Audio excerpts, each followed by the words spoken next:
Kavyal, if you had to introduce yourself without your occupation, without your profession, without your age, without your race, religion, where you come from, how would you describe yourself to our listeners on Stories That Matter without all these superficial markers? Well, I'd say I'm a very ordinary soul who is possibly here to bring back authenticity, sensitivity, Yeah, empathy, love, and hope.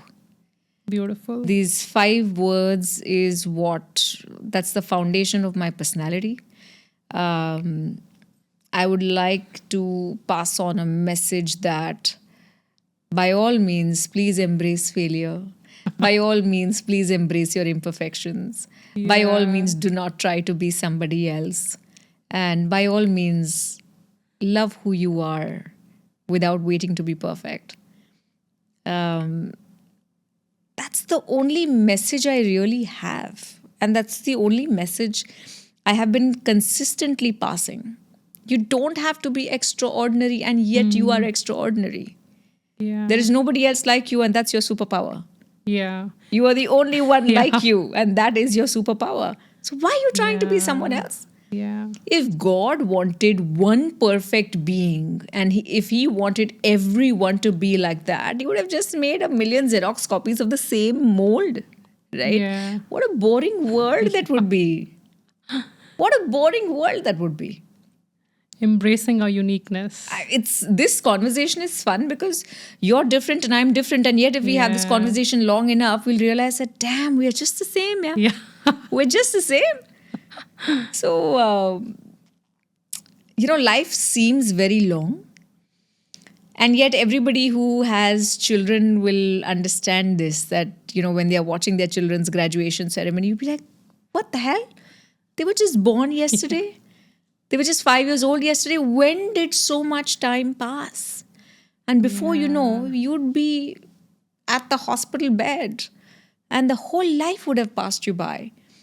But in this small time of life, if you can live with hope, empathy, joy, love, authenticity, imperfection, that would be a life worth celebrating. Loving your imperfections and embracing your uniqueness. That's very strong. Just imagine you're in an amusement park. You're in Disney World. You're not going to Disney World to wear the perfect heels and the perfect dress and just take photographs. You're in that amusement park to enjoy the damn rides. Yeah. You're in it to be a child. Like, live it. You wait 2 hours in queue for a 1-minute ride and you feel all the sensations in your body till you want to throw up, and you still enjoy it, right?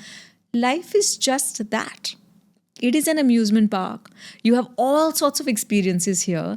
But instead of living them, we're so busy just trying to capture it. For whom? Who's interested? Yeah. Who's interested? Live it. Yeah. Don't just collect proof that I lived it, but you never really did. You have mentioned there were a lot of beliefs you worked on. Which was the hardest belief which took time for you to break it? Anything comes on your mind? That everybody else is more important than me. It took That time. the world around me is more important than me. That I don't matter. Yeah. Now you matter We do to matter. the world. Yes. So each one of us matters. And, each soul has a specific journey. Not everybody is designed for a career. Not everybody is designed for money. Not everybody is designed for fame.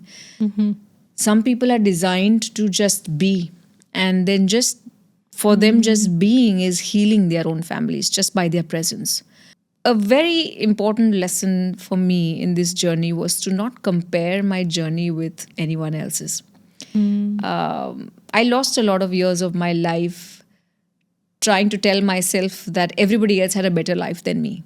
When everybody else, all my other friends were having fun and traveling the world and doing jobs and making money, I was married at 20. When everybody else was dating other people, I was sitting with 2 children at the age of 24 and 25. When other friends of mine were all traveling the world with the money that they had made and, getting awards here and there, I was a sulking housewife, stuck with taking care of my children.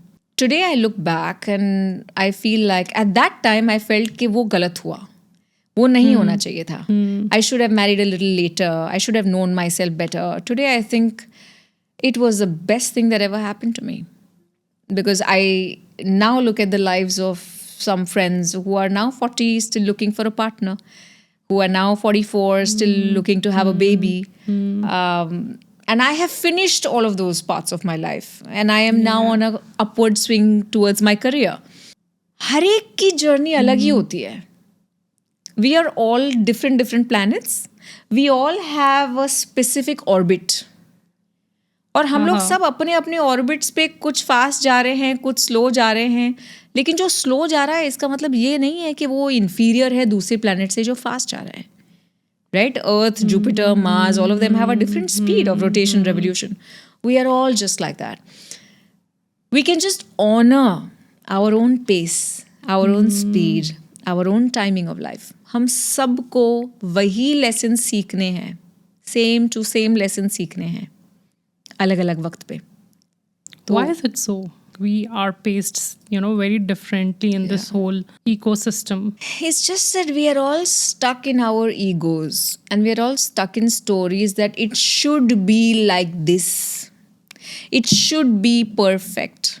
It should be easy. It should be flawless. It should be dramatic. Till we sit in our shoulds, we won't be able to be in the present. We won't be able to enjoy what is. Until we sit in our shoulds, our learning time becomes longer and longer, longer and longer. So that's why the gurus talk so much about their egos, no? And don't sit in your past, don't sit in your future, be in the present. The present is going to go away. Yeah. All of that knowledge is just this, that accept the moment as it is. Because this is going to pass, and the next moment you're going to crave for this one. Yeah.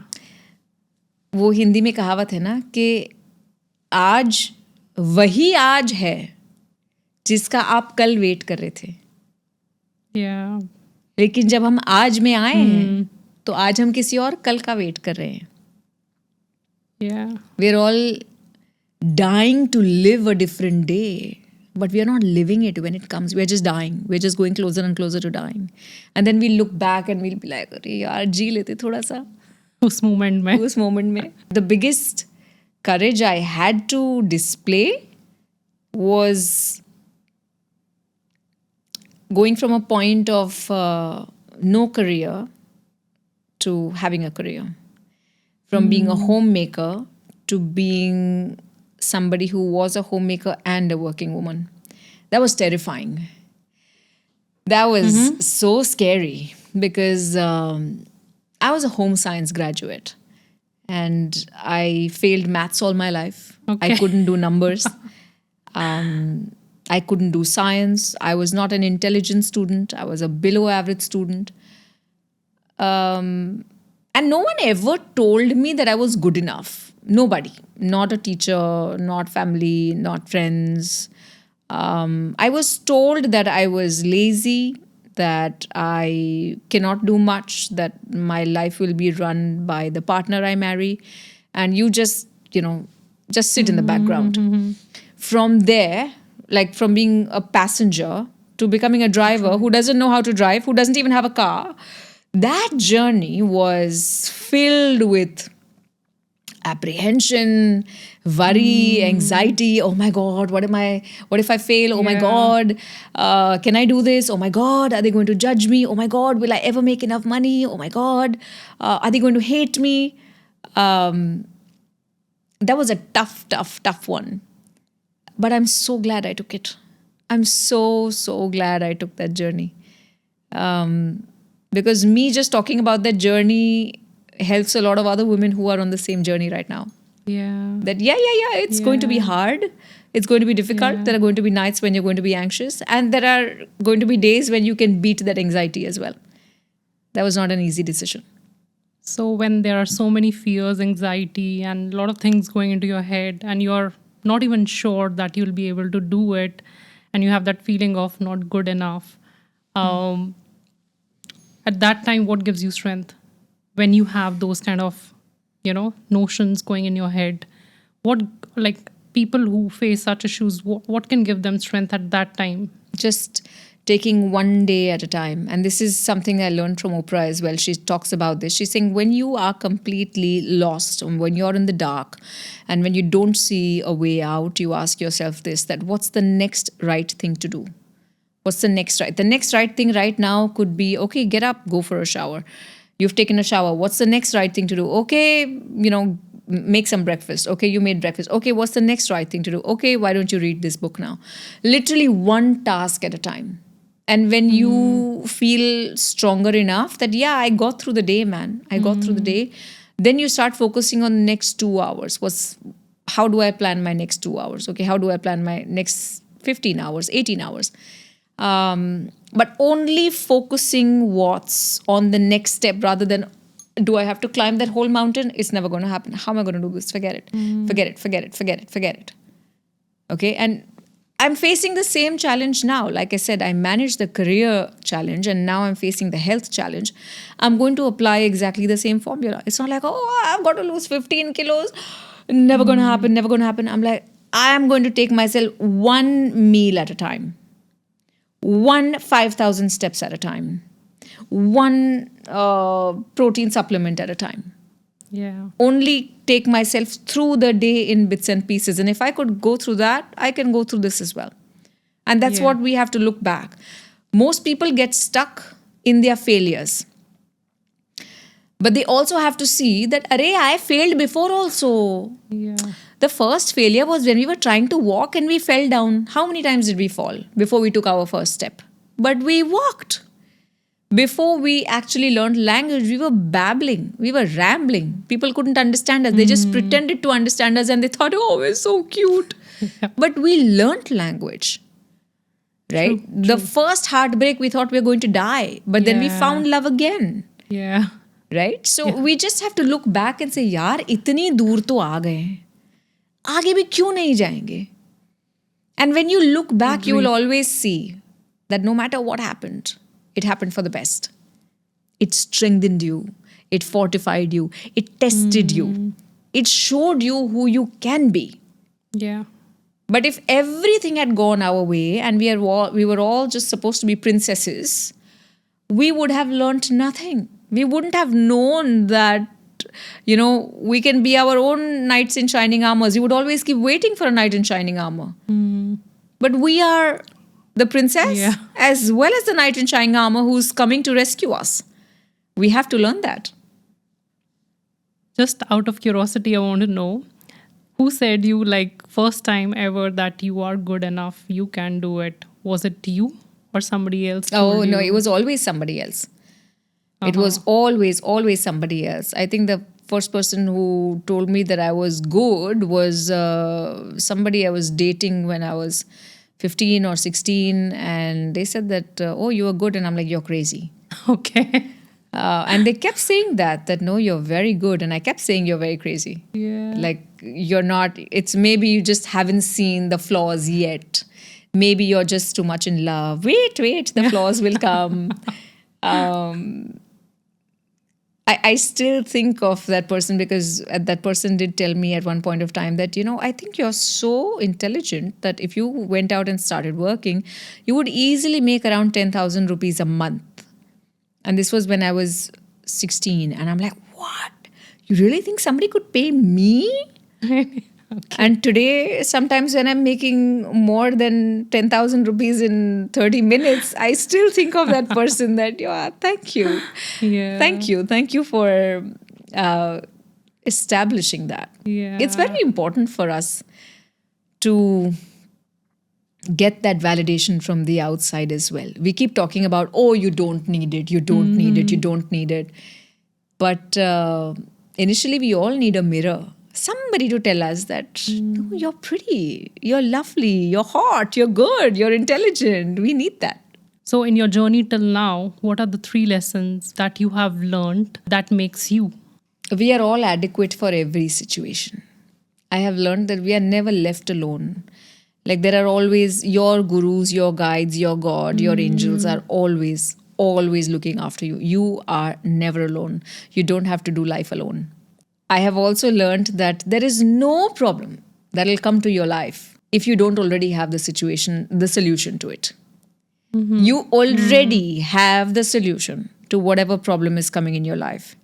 And the size of the problem is always equal to the size of your capacity to solve it. You know, when a lock and a key are made, they're never made in different places. It's made as a unit. And your problem and your solutions are already with you in this unit. The more you grow, the size of the problems will change. But if you keep calling them problems, you will turn your life into a miserable 80 years.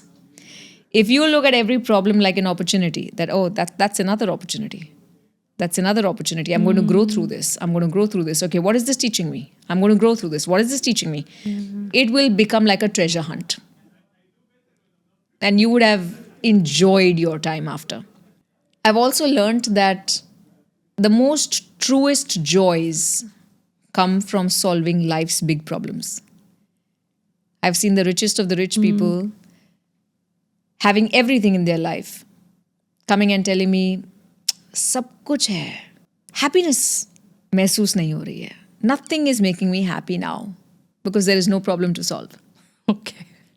So, don't try to run away from those problems. Yeah. Think of it as, okay, maybe, 40 years from now when I have grandchildren and great-grandchildren, they are going to come and tell me, Dadi, tell me that story, of when you lost the house, then what did you do? And I want to be that Dadi that gives them a daring true story, which makes them look at me and say, wow, Dadi, I'm so proud of you. I want that. So I have to make sure that my story is in alignment with the next few generations feeling proud of me. That's where my joy is going to come from. We all learned from our great-grandparents, grandparents, right? We've all learned from history. Yeah. Where do our role models come from? History. So we are the ones creating the history as of now, as we speak. Yeah. And I want to leave a little story which could be a path-breaking one. I want to be somebody who says that challenge aaya, no problem. We surpassed that. Oh, block aaya, no problem. We used that. We created something else. I want to be that person who can bring hope to generations. I think for this generation, the need of instant gratification is their worst enemy. That you wanted everything done yesterday. You want everything now. That is your worst enemy. You will have to, if you need to really build a good body, you need to work at the gym and eat right, sleep right for years. Yeah. Okay, it's not just, you can't just wear a bodysuit and say, look, I'm looking so cool. That's fake. Anything that is fake or anything that has come up like this will also drop like that. So if you want to build something sustainable, you have to work on delayed gratification. If every parent could teach their child this, that what are you doing that's going to give you delayed gratification? Like, what are you working on today that's going to give you results in 90 days? And every single day you map yourself and say, okay, I'm working towards that. That's going to come up after 90 days. That is something we desperately, desperately need to be trained from. Plus, this generation is, they're living in a space where their attention span is 15 seconds. It's just 15 seconds. So they're not able to enjoy life fully because they're not present fully. Imagine that if you are reading a book and every 30 seconds someone comes and taps on your shoulder and you have to go somewhere, you start reading again, every 30 seconds tap on your shoulder, you go somewhere, you come back. Are you really going to enjoy that book? No. You can't because you're not immersed in it. Okay, there's just like, oh yeah, I read that. Yeah, what was that about, bro? It was boring. Because you couldn't experience it. For us, when we didn't have the internet and we read a book, we could escape into that alternative reality and parallel world in that book. We became heroes and heroines of that particular chapter, right? They don't have that advantage. So it's a lost skill. I remember going to Vipassana, which is an intensive meditative practice where 10 days you're just meditating. There's no distraction, there's no people, no communication, no reading, writing, no talking, nothing. And it took me 6 days just to be able to sit still for 20 minutes without moving. 6 days. It was difficult. And I realized how restless my body was and how easily I got bored. Mentally, I was prepared that, yes, I'm going to do this for 10 days. By the second day, I'm like, okay, yeah, I understood this concept. Now what next? Yeah. But sitting through it, painful experience, because all my old emotions, all my old memories, everything kind of came gushing up. It was, like a catharsis happening.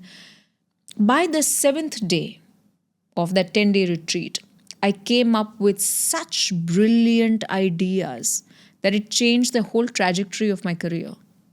Everything that is working very, very well for me now happened on the 7th day of me being still without distraction.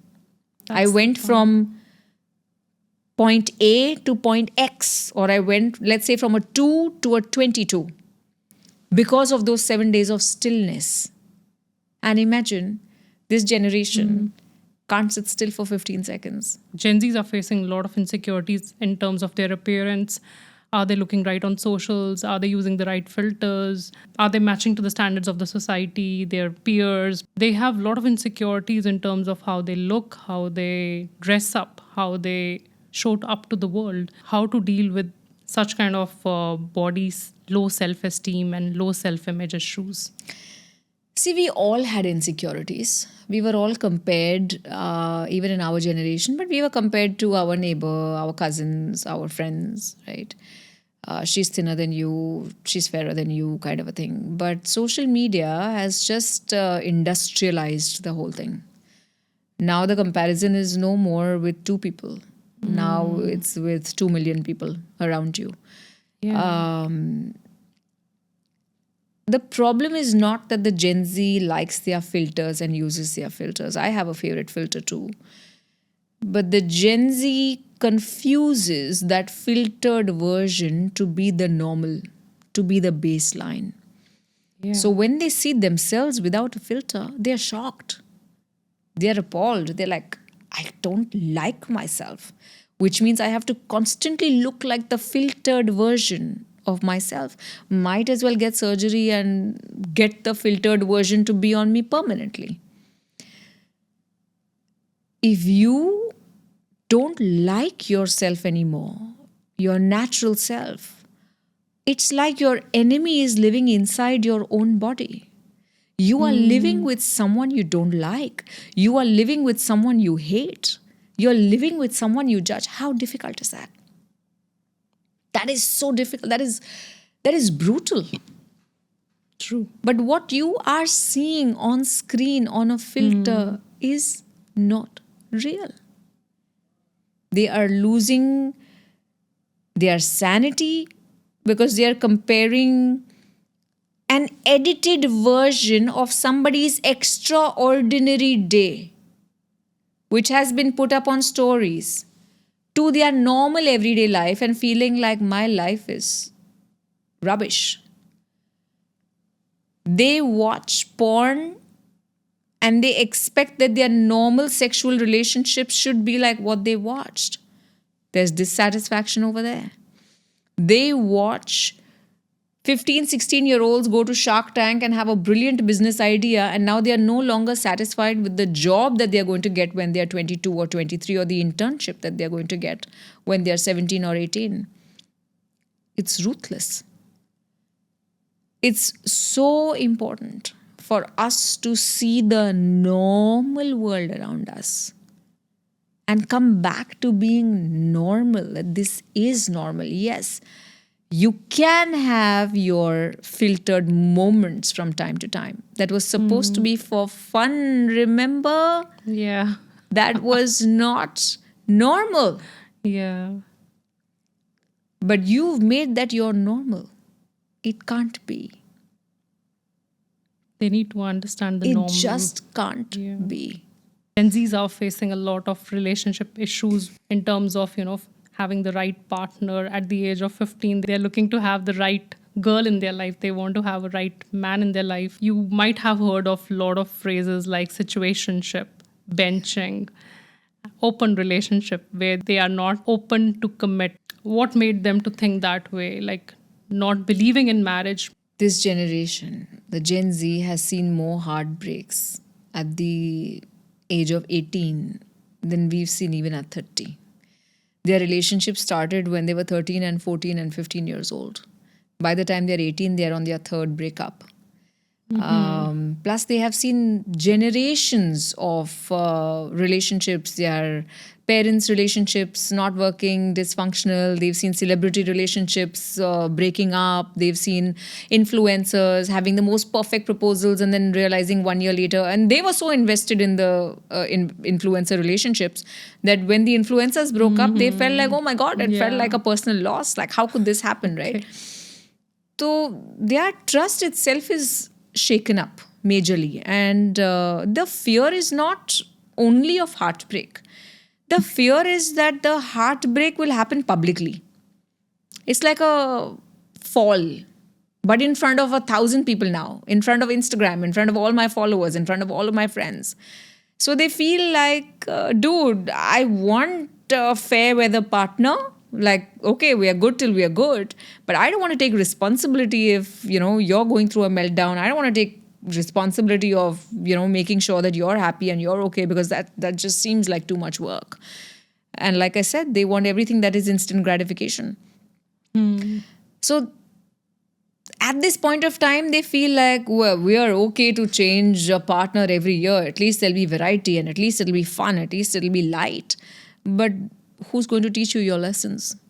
The lessons of loyalty, the lessons of commitment, the lessons of stability. I mean, it's great for everybody to want a new meal outside every single day. It appeals to the taste bud, but it plays with your system. That's not what your body wants. Your body wants familiarity.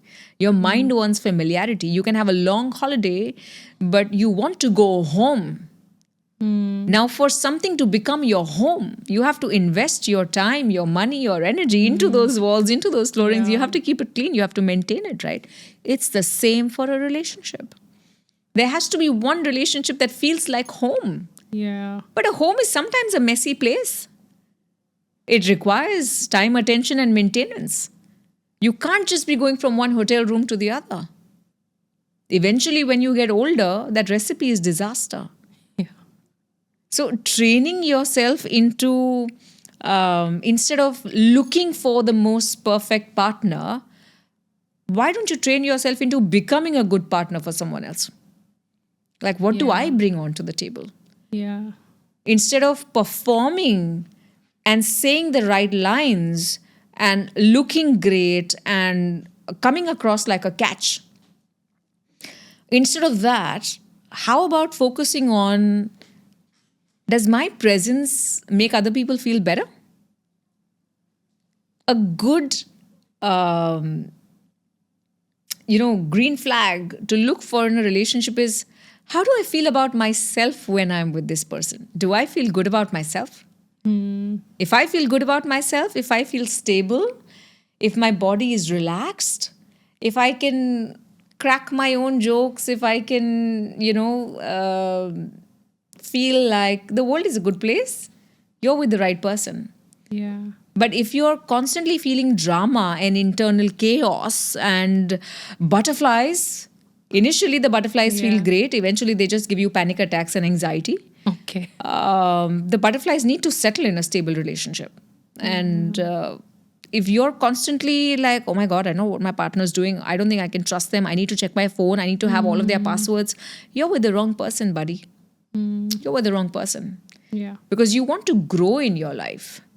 If you have relationships which are so up and down, so tumultuous, you're never going to grow, because it's going to absorb you completely.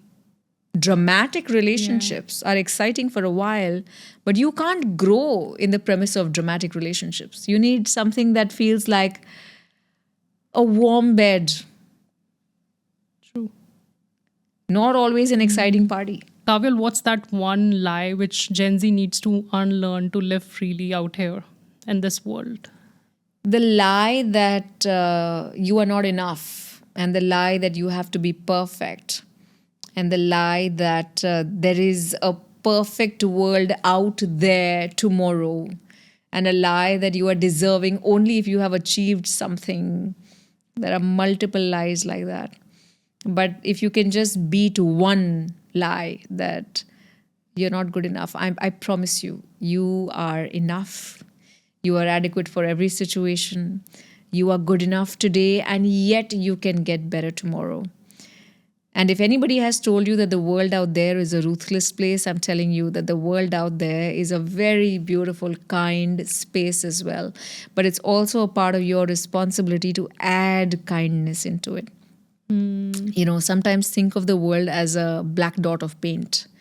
Yeah. If you've got to make that black into white, you will have to keep adding a little white to it all the time. Then it'll become dark gray, lighter gray, very light gray. Then it'll go on to white, right? Yeah. If you are seeing the world as a dark place, keep adding the white, keep adding the light, keep adding the kindness. And your world around you will become such a kind, happy, joyful, drama-free space that you will love existing in it. You will love what you have created, and maybe that'll be the contribution to the world around you.